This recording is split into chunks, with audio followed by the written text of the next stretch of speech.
नमस्कार, स्वागत आहे तुम्हा सर्वांचं स्पर्धाग्राम आणि ईएमपीएससी कट्टाच्या युट्यूब चॅनलमध्ये. आता बघा, आपण आताच्या लेक्चरमध्ये पाहतोय प्राचीन भारताचा इतिहास.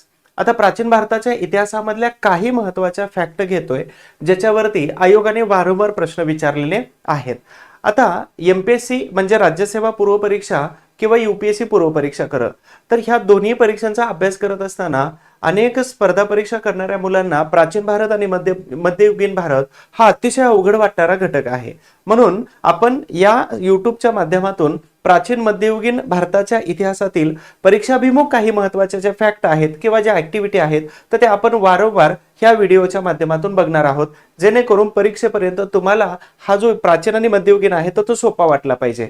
खरं तर आधुनिक भारताचा इतिहास आपल्यासाठी अतिशय जवळचा वाटतो आणि त्याच्यामुळं तो सोपा वाटायला लागतो. मग त्याचे प्रश्नही सोपे वाटतात, परंतु त्याहीपेक्षा सगळ्यात जास्त सोपा जो विषय आहे तो प्राचीन आणि मध्ययुगीन भारताचा इतिहास आहे. फक्त आपण त्याच्याकडे बघण्याचा आपला जो दृष्टिकोन आहे तो बदललेला असतो. आता हा दृष्टिकोन म्हटल्यानंतर मला एक उदाहरण आठवतं की स्पर्धा परीक्षेचा अभ्यास करत असताना आपल्याला डायव्हर्ट आणि डिस्ट्रॅक्शन करणारे खूप सारे माध्यम असतात, परंतु आपण जर रस्त्याने जाणारा घोडा तुम्ही बघितला असेल जो टांग्याला जुंपलेला असतो, या घोड्याला अशा बाजूचं एक डोळ्याच्या बाजूला एक झापड लावलेली असते, त्याला इतरत्र काहीच दिसत नाही. म्हणजे कितीही संकट आली, कोणीही नावं ठेवलं किंवा कोणीही काही केलं तर त्याला काही फरक पडत नाही, तो फक्त आणि फक्त सरळ चालतो. तर स्पर्धा परीक्षेमध्ये सगळ्या मुलांनी जर असंच चाललं की कोणी नावं ठेवतं, किती वर्ष करणार आहे, परिस्थिती, वय वाढत चाललंय, किती अटेम्प्ट देणार आहे, या वर्षी झालं की नाही, हे अनेक नाना तऱ्हेचे प्रश्न जे आहेत, हे प्रश्नांना उत्तर देण्यापेक्षा आणि यांच्याकडे लक्ष देण्यापेक्षा तुम्ही जर असं झापड लावून फक्त तुमचा सिलेबस, पुस्तकं,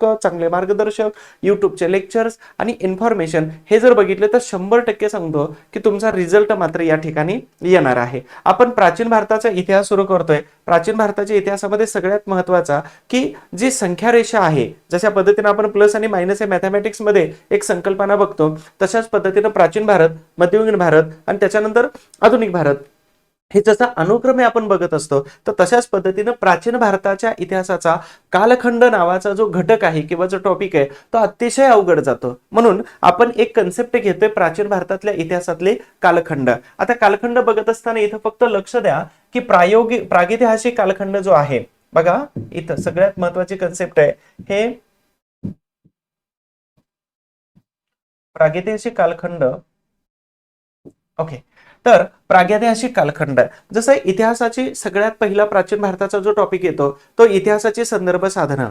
नंबर 2 चा जो टॉपिक येतो तो प्रागैतिहासिक कालखंड आहे. म्हणजेच आपण नंबर 1 जो आहे म्हणजेच कोणती, तर साधने, इतिहासाच्या अभ्यासाची साधने. हा इतिहासाच्या अभ्यासाची साधनांच्या पुढचा जो टॉपिक येतो तर त्याचं नाव आहे कोणतं, प्रागैतिहासिक कालखंड. म्हणजे प्रागैतिहासिक इतिहास जो आहे तर इतिहासाचे वेगवेगळे कालावधी बनलेले असतात. मग कोणते कालावधी बनतात, तर आपण प्राचीन भारताचा इतिहास हा कोणत्या कालावधीपासून बघत असतो. खरं तर इतिहासाचा कालावधी जर गणना करायला गेलं तर तो 25 लाख इसवी सन पूर्व वर्षापासून येतो. आता हा काढला कसा, तर कार्बन 40 तुम्हाला सगळ्यांना माहितच आहे, बरोबर. तर कार्बन 14 यानं डिटेक्ट केल्यानंतर कालावधी हा पाठीमागचा किती वर्षापूर्वीचा आहे हा कळतो. म्हणजे मी नुकतंच आमच्या कॉलेजचा एनएसएसचा कॅम्प गेला होता कापूरहोळ, खेड सेवापूरच्या पुढे वरवे खुर्द या गावामध्ये, आणि तिथं कापूरहोळला गेल्यानंतर तिथं धाराऊ माता यांचं राजवाडा म्हणजे यांचा वाडा आहे. तर त्या वाड्याला नक्कीच आता इतिहासकार आहे तर गेलंच पाहिजे, संशोधक आहे तर. मग तिथं गेलो आणि त्या गाडे म्हणजे ते जे वंशज आहेत तर ते वंशज तिथं काम करत असताना दिसले वाड्याचं. मग त्यांनी आम्हाला इतिहासाचं थोडासा उलगडा करत असताना आम्हाला एका ठिकाणी घेऊन गेले. ते ठिकाण होतं की पुरंदर किल्ल्याकडे जात असताना एक खेळ करत, म्हणजे अर्थातच तिथं खूप मोठ्या जमिनीवरती दगडावरती खूप चांगल्या पद्धतीचं एक स्ट्रक्चर काढलेलं होतं. एक सांगायचा उद्देश काय होता, ते स्ट्रक्चर कधीच आहे तर याच्यावरती पुरातत्व विभाग जशा पद्धतीनं काम करतं ते एक उदाहरण सांगायचं म्हटलं तर असं, तर हे कार्बन 40 नुसार आपल्याला कालावधी काढता येतो. तर इतिहास कधीपासून सुरू होतो, इसवी सन पूर्व 25 लाख वर्षापासून. पण आपल्याला आपल्या कामासाठी, आपल्या अभ्यासासाठी किती गरजेचा आहे, तर तो गरजेचा आहे तर 2500 पासून, तो म्हणजे इसवी सन पूर्व 2500 पासून. म्हणजेच आपण बघतो कुठपासून, तर हडप्पा संस्कृती पासून हा पुढचा प्राचीन भारताचा इतिहास बघतो. परंतु आपल्याला इतिहासाच्या कालखंडाचा अभ्यास मात्र करणं गरजेचं आहे. बघा आता लक्ष ठेवा, हा चार्ट अतिशय सुंदर बनवलेला आहे. हा चार्ट मी तुम्हाला हिस्ट्री फॉर ऑल किंवा ईएमपीएससी कट्टा किंवा स्पर्धाग्राम, तर हे आपले सगळे आहेत. किंवा एमपीएससी हिस्ट्री तर ह्या चॅनलवरती मी तुम्हाला टाकून देतो, तिथून पण बघा, लिहा आणि डाउनलोड करून ठेवा. ठीक आहे. आता पाषाण युग आहे. पाषाण युग इसवी सन पूर्व 25 लाख पासून इसवी सन पूर्व 2500 पर्यंत येऊन जातं. मी म्हटलं होतं ना 2500 पर्यंत, तर 2500 पासून पुढचा म्हणजे आपल्या अभ्यासाचा आणि आपल्याला मार्क देण्याचा भाग आहे. तरी पण आपल्याला बघायचं आहे की पाषाण युग जे आहे हे इसवी सन पूर्व 25 लाख वर्षापासून हे 2500 पर्यंत आपल्याला खाली खाली टप्प्याटप्प्याने यायचंय. परंतु याच्यामध्ये खूप सारे वेगवेगळे विभाग आणि टप्पे पडलेले असतात. आता पाषाण युग इसवी सन पूर्व 25 लाख याचे महत्वाचे 3 टप्पे पडतात. 3 टप्पे कोणते? तर सगळ्यात पहिला जो टप्पा आहे तर तो आहे बघा पुराश्म युग आहे. ठीक आहे, पुराश्म युग. याच्यानंतर दुसरा टप्पा येतो मध्याश्म युग आणि तिसरा टप्पा येतो नवाश्म युग. पुराश्म म्हणजे काय? सगळ्यात जुना. मग पुराश्म कधी सुरू होतो? 25 लाख. म्हणजेच हा कालावधी इसवी सन पूर्व 25 लाखापासून तो 10,000 पर्यंत येतो. बघा लक्षात ठेवा, इसवी सन पूर्व 25 लाखापासून तो 10,000 पर्यंत येऊन जातो. मध्याश्म युग जे आहे म्हणजे साधारणतः हे मध्याश्म युग हे 10,000 पासून हे 4,000 पर्यंत येतं. लक्षात ठेवा. पुराणाश्म युग जे आहे 25 लाखापासून 10,000 पर्यंत.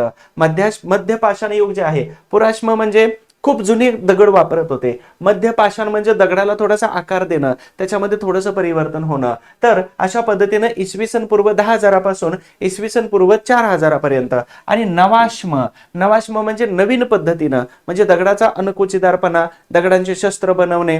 तर हा कालावधी इसवी सन पूर्व 4,000 पासून 2,500 पर्यंत येतो. आणि आपल्यासाठी जो कामाचा जो कालावधी आहे तर तो आहे 4,000 ते 2,500. परंतु आपल्या परीक्षेसाठी कामाचा आहे तो म्हणजे 2,500 पासून खालचा कालावधी येऊन जातो. आता लक्षात ठेवा, आपण पुराणाश्म, मध्य पाषाण आणि त्यानंतर नवाश्म बघितलं. परंतु पुराश्म युग जे आहे हे पुराश्म युग कधी सुरू होतं? तर 25 लाखापासून 10,000 पर्यंत येतं. आता 25 पासून 10,000, 25 लाख कुठे आणि 10,000 कुठं? हा एवढा मोठा जो गॅप आहे, हा गॅप मध्ये अनेक कालावधी येऊन जातात. मग कोणकोणते कालावधी? तर लक्ष द्या, इथं फक्त ॲरो आलेला आहे, बरोबर का? मग याचे पुन्हा 3 भाग पडतात पुराश्म युगाचे. मग पुराश्म युगामध्ये पहिला जो आहे तर तो आहे पूर्व पुराश्म युग, पूर्व पुराणाश्म युग. आता पूर्व पुराणाश्म युग कुठून कुठपर्यंत येतं? तर 25 लाखापासून ते 1 लाखापर्यंत. आपण पुराश्म युग जे बघितलं तर ते 25 लाखापासून 10 पर्यंत येतं. परंतु 10 पासून मध्य पाषाण आलं, नवाश्म आलं, 10 ते 4, 4 ते 2.5 हे बघितलं वरती. परंतु 25 लाखापासून 10 पर्यंतचा जो प्रवास आहे किंवा 2,500 पर्यंतचा जो प्रवास आहे मी इथं दाखवला होता, तर हा प्रवास आपल्याला या ठिकाणी बघायचा आहे. मग 25 लाख ते 10,000. आता 25 लाखापासून 1 लाख म्हणजेच 1 नंबरला आलं पूर्व पुराणाश्म युग, म्हणजे पूर्वीचं. हा पुराणाश्म आहे, याच्या पूर्वीचं म्हणजे पूर्व पुराणाश्म. आता मधलं जे आहे तर नंबर 2 ला आलं मध्य पुराणाश्म युग. मग 1 लाखाला एंड झालेलं आहे, स्टार्ट 1 लाखाला होणार आहे आणि 40,000ला इथं एंड होणार आहे. म्हणजे मध्य पुराणाश्म युग जे आहे तर हे 1 लाख पासून 40,000 पर्यंत येऊन जातं. आणि उत्तर पुराणाश्म युग जे आहे तर हे 40,000 पासून 10,000 पर्यंत येतं. खरं तर हा जो चार्ट आहे खाली टाकलेला हा इथंच पाहिजे होता, परंतु मी म्हटलं की याचं थोडंसं विश्लेषण वेगळं करावं. ठीक आहे, आणि याच्यानंतर याचं विश्लेषण थोडंसं वेगळं करावं. तर ह्या पुराणाश्म युगाचे 3 भाग पडतात. नंबर 1 आहे, नंबर 2 आहे आणि नंबर 3 आहे. इथं आपण कितीला आणलं होतं? 10,000ला, इसवी सन पूर्व 10,000 उत्तर पुराणाश्म युग. मग इथं 10,000 आलं का? तर हे 10,000 एंड, हे 10,000 एंड. आता उत्तर संपल्यानंतर मग नवा कालावधी सुरू होतो. नवा कालावधी म्हणजे मध्य पाषाण युग 10,000 पासून 4,000 पर्यंत आणि नंतर पुढचा कालावधी नवाश्म युग म्हणजे 4,000 पासून 2,500 पर्यंत. आय होप्स तुम्हाला समजलं असेल. आणि जरी नाही समजलं तरी तुम्ही हे लेक्चर परत एकदा स्पीडमध्ये बघू शकता. त्यामध्ये तुम्हाला हा कालावधी मी जो विभाजित केलेला आहे तर हा तुम्हाला समजून जाणार आहे. मग आता तुम्हाला साधा सरळ प्रश्न पडला असेल की मानवाची उत्पत्ती कोणत्या कालावधीमध्ये बनली? आय मीन होमोसेपियन्स हे कोणत्या कालावधीमध्ये आलेले होते? तर मला कमेंट करून सांगायचे. नाही उत्तर जमलं तर मी आहेच पुढच्या व्हिडिओमध्ये इथंच. ठीक आहे, परंतु इथं सांगायचंय की होमो इरेक्टस, होमोसेपियन याच्यातला फरक हा पहिला प्रश्न. आणि दुसरा प्रश्न आहे होमोसेपियन म्हणजे मानवाची उत्पत्ती यापैकी कोणत्या कालावधीमध्ये व्हायला सुरुवात झाली? ही झाली फक्त प्रागैतिहासिक कालखंड जे आहे तर त्याचं विभाजन आपण अशा उत्तम पद्धतीने केलेलं आहे. आता उत्तम मीच म्हणतोय कारण का तर हे मला वाटतं की याच्यापेक्षा बेस्ट समजावून सांगण्याची पद्धतच असत नाही. ठीक आहे. यानंतर दुसरी महत्वाची कन्सेप्ट आपण आजच्या लेक्चरमध्ये बघतोय ती म्हणजे जोरवे संस्कृती, त्याला जोब संस्कृती असंही म्हटलं जातं आणि ही संस्कृती महाराष्ट्रामध्ये स्थिर होती. बघा लक्ष द्या, आता महाराष्ट्रामध्ये इसवी सन पूर्व 1400 पासून इसवी सन पूर्व 700 पर्यंत होते. मग तुम्हा सगळ्यांना माहित असेल बघा, हडप्पा संस्कृती कधीपासून कधीपर्यंत होती, तर स्टँडर्ड कालावधी हा साधारणतः 2500 1500 पर्यंत होता आणि 1500 पासून मग हडप्पा संस्कृती जिथं होती तर तिथून ही मायग्रेशन होत होत होत वेगवेगळ्या नदी काठावरती वेगवेगळ्या संस्कृती बनत गेल्या. त्यातली एक महाराष्ट्रातली संस्कृती म्हणजे जोरवे संस्कृती, त्याला जोब संस्कृती म्हणतात आणि विशेष ही जोब संस्कृती विशेष म्हणजे महाराष्ट्रामध्ये स्थिर होते. आता ताम्रपाषाण, मग यावरती आयोगाने प्रश्न विचारले बघा, तर ताम्रपाषाण संस्कृतीतील महाराष्ट्रातील पहिले ठिकाण कोणतं, तर ते जोरवे आहे. मग जोरवे आणि ताम्रपाषाण ही जी दोन लोकेशन जे आहेत, हे दोन शब्द आहेत, आयोगाने यावरतीच प्रश्न विचारलेला आहे. जोरवे संस्कृती कोणत्या कालावधीमध्ये किंवा कोणत्या कालखंडामध्ये मिळते, अस्तित्व मिळतं तिचं, तर ते आहे ताम्रपाषाण कालावधी. आता प्रवरा नदी आहे, ही प्रवरा नदी कुठं आहे, तर सध्याचं अहिल्यानगर नावाचा जिल्हा म्हणजे याच्या अगोदरचा अहमदनगर नावाचा जिल्हा, तर याच्यामध्ये प्रवरा नदी आहे आणि प्रवरा नदीच्या काठावरती जोरवे संस्कृती अस्तित्वात आली होती. आता जर नगरचं कोणी असेल तर त्यांना भारी वाटणार आहे, प्राऊड फील होणार आहे, परंतु पुण्याचं पण नाव परत येते हा, आणि तुमचंही नाव येणार आहे वेगवेगळ्या ठिकाणचं. आता अहमदनगर म्हणजे अहिल्यानगर सध्याचं, त्या ठिकाणी तुम्हाला जोरवे, दायमाबाद आणि नेवासा हे महत्वाची ठिकाणी येतात. हे नेवासा हे जे आहे तर हे भागवत धर्माशी संबंधित आहे का आणि नेवासामध्ये काहीतरी विशेष आहे हे तुम्ही मला कमेंट मध्ये सांगायचं आहे. आता त्यानंतर दुसरं ठिकाण आहे सगळ्यात महत्वाचं पुणे. पुण्यामध्ये सोनगाव, इनामगाव आणि चांदोली. हे चांदोली म्हणजेच तुम्ही सध्या अभयारण्य याच्यासाठी ओळखलं जातं, बरोबर का. आणि या चांदोलीमध्ये वाघ आणि त्याचबरोबर वाघीण सोडलेले. चांदोलीकर थोडस सावधान राहा. आता मला प्रश्न विचारायचा आहे, वाघ आणि वाघिणीची नावे काय आहेत हे तुम्हाला कमेंट मध्ये सांगायचं. करंट अफेअर्स मध्ये प्रश्न येतोय. आता हे प्राचीन भारतात आलेले, परंतु चांदोली अभयारण्याच्या निमित्ताने मी तुम्हाला प्रश्न विचारतो की हे वाघ आणि वाघीण हे नेमकं कोणत्या नावाने सोडलेले आहेत. ठीक आहे, लक्षात ठेवा. बरं, पुण्यामध्ये सोनगाव, इनामगाव आणि चांदोली. आयोगाचे प्रश्न आहेत हे असंच विनाकारण घेत नाही. ठीक आहे, याच्या व्यतिरिक्त अजून काही लोकेशन आपल्याला आहेत पुढे दिलेले, पण तुम्हाला एक छोटीशी सूचना सांगायची आहे. स्पर्धाग्राम आपल्यासाठी खास एक राज्यसेवेची बॅच घेऊन येत आहे आणि याच्यामध्ये तुम्हाला सांगायचं म्हणजे सगळेच्या सगळे लोक हे प्राध्यापक आहेत. ही सगळ्यात महत्वाची गोष्ट आहे. प्राध्यापक होण्यासाठी सेट, नेट, पीएचडी ह्या महत्वाच्या 3 पदव्या किंवा 3 डिग्री लागतात आणि सगळ्यांकडे त्या डिग्री आहेत. दुसरी महत्वाची गोष्ट, यातली बाकीची जी टीम आहे म्हणजे ही जी टीम आहे तर ही MIT मध्ये शिकवते. MIT, पुण्याचं MIT हे भारतात नाही तर जगात प्रसिद्ध असणारी MIT.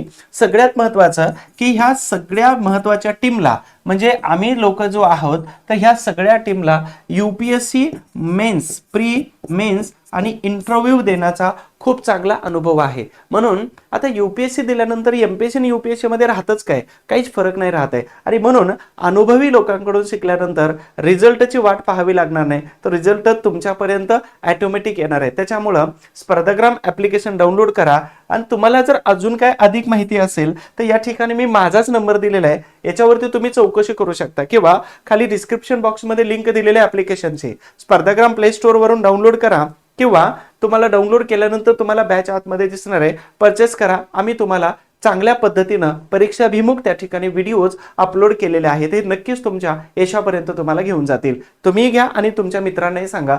याची फी मात्र आपण 7,999 रुपये ठेवलेली आहे आणि याच्यामध्ये 6 महिन्यापर्यंत बघता येतं. आता परीक्षा जोपर्यंत होत नाही तोपर्यंत तुम्हाला व्हिडिओची व्हॅलिडिटी वाढवून सुद्धा देण्याची सोय आहे. काही विषयाच्या नोट्स सुद्धा तुम्हाला शॉर्टकट काढून दिल्या जातील. ओके, आपण बघतोय जोरवे संस्कृतीतली महत्वाची ठिकाणं. आता दायमाबाद म्हणजे 200 ठिकाणांपैकी म्हणजे जी 200 ठिकाणं सापडली त्यात सगळ्यात मोठं ठिकाण जे आहे हे दायमाबाद आहे. या ठिकाणी तांब्याचे बैल रथ सापडलेले आहेत, चाकावरील हत्ती, रेडा आणि गेंडा इत्यादी प्राणी आणि पक्ष्यांचे वेगवेगळ्या प्रकारचे चित्र आपल्याला दायमाबाद मध्ये सापडून जातात.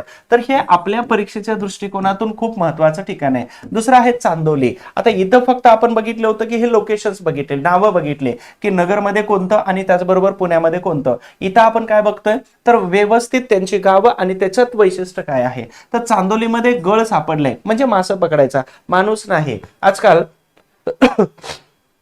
आजकाल स्वयंघोषित वेगवेगळी जी लोक असतात म्हणजे शिक्षकांपासून पॉलिटिशियन पासून सगळीच लोक तर ते गळ टाकतात आणि त्या गळामध्ये अडकल्यानंतर बराच वेळ गटांगळ्या खातात आणि बाहेर यायला 2-3 वर्ष लागतात. राजकारण असो, समाजकारण असो किंवा स्पर्धा परीक्षेची फील्ड असो, कुठलेही असो, पण चांगला जर गळ पकड माणूस असेल गळ टाकणारा तर नक्कीच तुम्हाला तो सक्सेस पर्यंत पोहोचवतो. ठीक आहे. तर गळ, तांब्याच्या कुऱ्हाडी आणि कुडाची घरं सापडलेत. आता ही कुडाची घरं आहेत. आपल्यापैकी बहुतांश मुलं हे गरीब फॅमिलीतून येतात, मिडल क्लास. मग कुडाची घरं तुम्हाला माहित असणार आहेत आणि त्या कुडाच्या घरापासून स्लॅबच्या घरापर्यंतचा जो प्रवास आहे अतिशय खडतर प्रवास असतो. त्याच्यामुळं तुम्ही अजिबात नाराज व्हायचं नाही. एक पोस्ट का तुम्हाला निघाली ना, पोस्टची लाईन लागते. एकदा मी तुम्हाला विश्वासाने सांगतो, एक पोस्ट निघाली की लाईन लागते.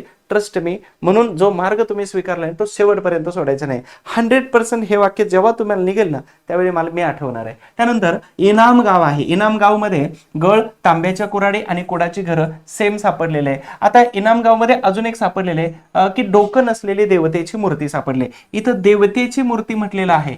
हे आपल्या परीक्षेसाठी एवढीच लाईन फक्त विचारत आहे आणि सगळे परीक्षेला विचारलेले घटक आहेत. त्यानंतर कायथा मध्य प्रदेश मधील ठिकाण आहे. त्या ठिकाणी काळी आणि तांबडी मातीची भांडी, मण्यांच्या माळा आणि त्याचबरोबर काही प्रकारच्या धारदार कुऱ्हाडी सापडलेल्या आहेत. त्याचबरोबर अंत्रिजी खेडा, अहर, आमरी म्हणजे हे आजकालच्या पाकिस्तानमध्ये आहे, आलमगीर उत्तर प्रदेशमध्ये आणि कुल्ली म्हणजे हे बलुचिस्तानमध्ये. तर एवढ्या ठिकाणी जोरवे संस्कृतीशी साधर्म्य असणारा हा घटक सापडलेला. हा एक बेल्ट होता. सिंधू संस्कृतीमधून मायग्रेट झालेली जी लोक होते तर ते सेम एकाच कालावधीमध्ये कुठे ना कुठे राहत होते. म्हणून कार्बन 14 जेव्हा अप्लाय केला जातो तर त्यावेळी कुठं कुठं काय काय सापडतंय तर हे कनेक्ट केलं जातं. अरे बाबा याचा कालावधी इसवी सन पूर्व 1400 ते 700 आहे. तिथला किती ते पण म्हणतं इथलाही 1400 ते 700. अच्छा, मग हे जोरवे संस्कृतीशी संबंधित ठिकाणं आहेत असं ते कन्सिडर केलं जातं. मग आपल्या अभ्यासासाठी हे ठिकाणं आलेले आहेत. यानंतर सगळ्यात महत्वाची तिसरी कन्सेप्ट आपण आजच्या लेक्चरमध्ये बघतोय ती म्हणजे गणेश्वर संस्कृती. ही गणेश्वर संस्कृती हडप्पा संस्कृतीशी समांतर आहे. म्हणजे थोडीशी फक्त 100-150 वर्षांचा फरक असेल. 2800 पासून 2200 हा त्याचा अंदाजित कालावधी आहे. कार्बन 14 एकदम अक्युरेट म्हणजे टू द पॉइंट 100% नाही सांगत आहे. थोडंसं 19-20 असतं त्याच्यामध्ये आणि म्हणून 2800 पासून 22 पर्यंत ही गणेश्वर संस्कृती. तुम्हाला सांगतो डेक्कन महाविद्यालयाचे कोणीतरी शिंदे म्हणून एक प्राध्यापक होते आणि त्यांनी ह्या गणेश्वर संस्कृतीला राजस्थानच्या सरस्वती संस्कृती असं नाव दिलं. प्रचंड मोठी टीका झाली. आता त्याच्यामध्ये वेगळ्या प्रकारचा इतिहास घुसवण्याचा एक प्रकार असू शकतो, तो संशोधनाचा भाग आपल्या अभ्यासाला विचारत नाहीत, परंतु याचं नामकरण करण्याचा पण प्रयत्न केला होता. 3 नंबरची कन्सेप्ट आहे आणि नामकरण करण्याचा प्रयत्न केला होता सरस्वती. परंतु आता सिलेबस मध्ये किंवा आपल्या कुठल्या तरी पुस्तकामध्ये जर हा शब्द वाचण्यात आला तर त्याला समजायचं ही गणेश्वर संस्कृती आहे, नाहीतर परत गडबड होण्याची शक्यता नाकारता येत नाही. याची ओळख आहे हडप्पा पूर्व ताम्रपाषाण संस्कृती. इम्पॉर्टंट आहे, परीक्षेला तुमच्या येतच बघा हे लाईन. कोणतं? ही हडप्पा पूर्व ताम्रपाषाण संस्कृती. कोणती? गणेश्वर संस्कृती. बरं, राजस्थानमध्ये शिकार या ठिकाणी असणाऱ्या झुंझुनू क्षेत्रामध्ये हे गणेश्वर या ठिकाणी उत्खनन केल्यानंतर आपल्याला जे साहित्य सापडलं, ज्या वस्तू सापडल्या त्या गणेश्वर संस्कृतीशी साधर्म्य होत्या. म्हणजे हडप्पा संस्कृतीच्या पूर्वी ताम्रपाषाण संस्कृती होती आणि त्याच्या कालावधीमध्ये हे आलेलं आहे. आता मी तुम्हाला हडप्पा संस्कृतीचा कालावधी तुम्हाला थोडक्यात सांगितला मगाशी. 2500 पासून 1500 पर्यंत सांगितला. मग याच्या 2500च्याही पूर्वी इथं 2800 येऊन जातं. म्हणजेच ही गणेश्वर संस्कृती ही याच्या पूर्वीची आहे. म्हणून इथं हडप्पा पूर्व हा शब्द या ठिकाणी मुद्दाम टाकलेला आहे. साहित्य काय सापडलं? गळ, बानाग्रे. बानाग्रे म्हणजे अर्थातच हा माझा लिहिण्याचा पेन आहे आणि ह्या पेनावरती जे व्हाईट कलरचं अर्थातच या ठिकाणी जे काही नीप लावलेले आहे तर ते बानाग्र म्हणजे हे पेनाग्र आहे. तर असं बानाग्र, तट्टू आणि बांगथा तर हे प्रकारच्या वस्तू, गेरू काळ्या रंगाची भांडी सुद्धा या ठिकाणी आपल्याला सापडून गेलेले आहेत. अशा पद्धतीनं आपण या ठिकाणी गणेश्वर संस्कृती बघितली, जोरवे संस्कृती बघितली आणि प्रागैतिहासिक कालखंडामध्ये असणाऱ्या काळाचं विभाजन पण करून बघितलं. हे लेक्चर तुम्हाला आवडले असं मी गृहीत धरतो. आपलं पुढचं लेक्चर नवीन टॉपिक आणि त्याचबरोबर नवीन पद्धतीनं तुम्हाला शिकवण्यासाठी पुढचं लेक्चर घेऊन येतोय.